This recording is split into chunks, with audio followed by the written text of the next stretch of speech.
The Traitor King, Edward VIII, Part 2. As the Duke of Windsor, Edward finally married the love of his life, Wallace, in the Chateau de Candé in France. It's said that King George VI ordered that none of the royal family attend the wedding, so not only did they not attend, but hardly anyone did at all. It was in fact quite a sad scene for such a happy and infamous occasion. After the wedding, the honeymoon phase ended once Edward realized the true implications of his abdication. His source of income came from the castles and large estates that the king at the time purchased from him, as well as the allowance the king bestowed upon him. Edward found this to be an insufficient amount of money and would call the palace almost daily and request to speak to the king about this matter and the matter of Wallace's title. Once he felt the cold shoulder by the royal family, he had one last fit and wrote his mother a passive-aggressive letter stating how from then on they could never have a normal conversation ever again. Moving along in 1937, the Duke was formally invited to Nazi Germany by the interesting man named Adolf Hitler. Edward raised an eyebrow to the invitation. He's privy to the booming success of the nation. He's also curious as to how this socialist power runs their nation. They offered Edward pageantry, ceremony, and the welcoming of a royal. They even offered to recognize Wallace as a royal member as well. The glitz and the glam they received once Edward took them up on their offer, the aristocracy would curtsy and bow to them, really just gassing the couple up so hard that they were just eating it all up and believing it all at the same time. The world didn't know about the twisted and sick intentions of the party. Edward was a white supremacist, as most were at the time, but Edward had a certain outward expression of these views that really appealed to the Nazi ideology. Fascism seemed to Edward to be a necessary force in order to fight communism. He mentioned this to Hitler when the couple were invited to his fancy Bavarian retreat as guests. Hitler and the party successfully won over the couple, and Hitler knew that he could keep Edward in his back pocket for a later date. He and Wallace flew back to Paris with a great sense of accomplishment, making many new friends in the Nazi party, and being treated as celebrity royals by all of Germany.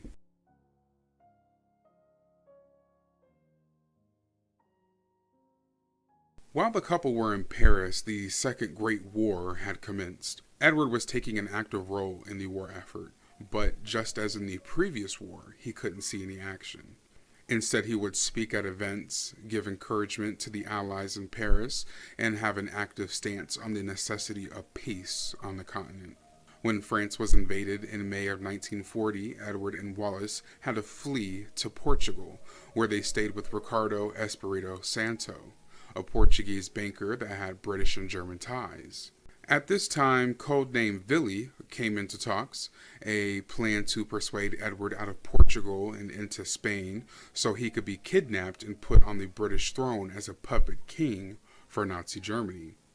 This never came into fruition, but there is a debate on whether Edward was privy to the plan or if it would all be without his knowledge. Word of this plan got back to Britain, and Churchill ordered that Edward be brought back to British soil expeditiously. Shortly after his stay in Britain, he was appointed governor of the Bahamas.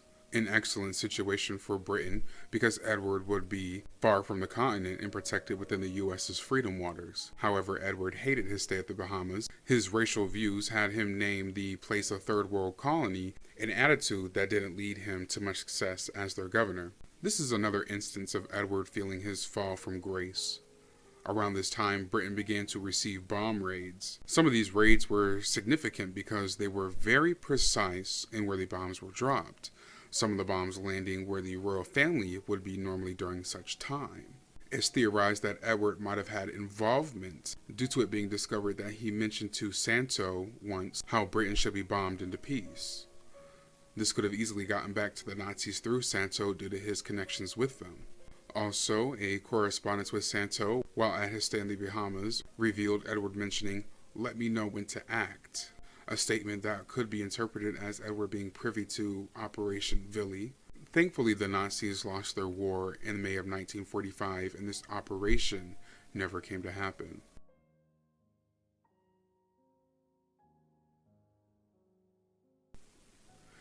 After the war, the couple returned to France, where they'd spend the rest of their lives together. Back in Britain, the king's health had begun to fail due to the stress of abdication, ascension, the Second Great War, and his lifelong habit of smoking. Edward heard his brother's condition and quickly grew aspirations to give counsel to his niece, the heir Princess Elizabeth. There were some plans to help Edward rehabilitate his image in Britain by moving back to Britain and living outside of London on a private country estate, but these plans fell through. Edward found a solution for his financial issues by dealing in illegal trades and using his royal clout for donations and privilege. He released a memoir titled A King's Story, in which he mentions his political views on things he had to keep to himself as a member of the royal family. He would receive royalties from these memoirs as well as from the many interviews he gave on the newly popularized television.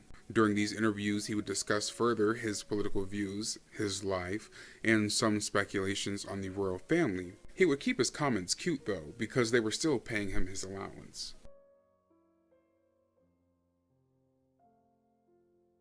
On February 6, 1952, King George VI passed away and Elizabeth ascended the throne as Queen Elizabeth II.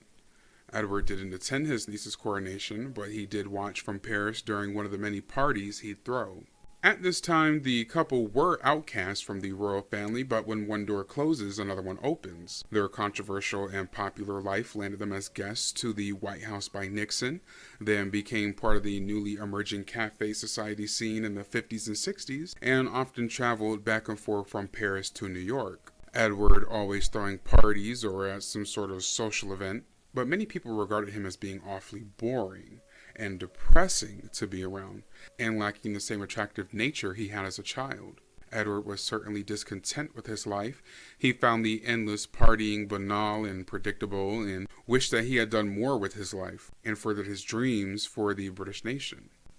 During the late 60s, Edward's health began to fail him. He also had a lifelong habit of smoking, just as his brother, that led him to have throat cancer. Elizabeth was able to visit her uncle during his final days when she had some free time while in France. He died a few days later after her visit from his throat cancer. On the 28th of May, 1972, Edward, the Duke of Windsor, passed away from his throat cancer at his Paris home at the age of 77. His funeral was held in Britain. Wallace was invited, and the royal family did attend the funeral. After Edward's death, Wallace's story turned for the worse. She went back to Paris, where she was diagnosed with dementia and would suffer the disease for the rest of her life. Her lawyer, Suzanne Bloom, was found to be embezzling and blatantly stealing from Wallace. Wallace didn't have any idea due to her deteriorating state. During this time, she was also very frail. She would constantly break bones from falling. Wallace lost the ability to speak in 1980 due to her disease. She finally passed away on the 24th of April, 1986 from pneumonia. Her funeral was held in Windsor Castle at St. George's Chapel. The royal family recognized her existence and attended the funeral, and she was laid to rest with Edward. I greatly appreciate you all for sticking around this long. I really worked on my writing to tell this fascinating story about Edward and Wallace and their controversial love story. I find it ironic that Edward was such a boring person in real life, but has such a fascinating story that literally changed the course of history. Edward and Wallace were honestly made for each other. The only other word I could think to describe their relationship is the word toxic. Although indeed toxic, Wallace showed Edward great support even during his sickly and final days. Edward saw to Wallace having anything she might have needed in life as well. Due to the love story of the couple, we did receive the mighty Queen Elizabeth II, and from her reign, we received the supreme almighty Princess Diana. So in the end, we win for receiving her. I want to thank you all for considering the video. Please leave a like to let me know you like the content, and consider subscribing and being one of my first 1,000 subscribers. Take care and have a great day.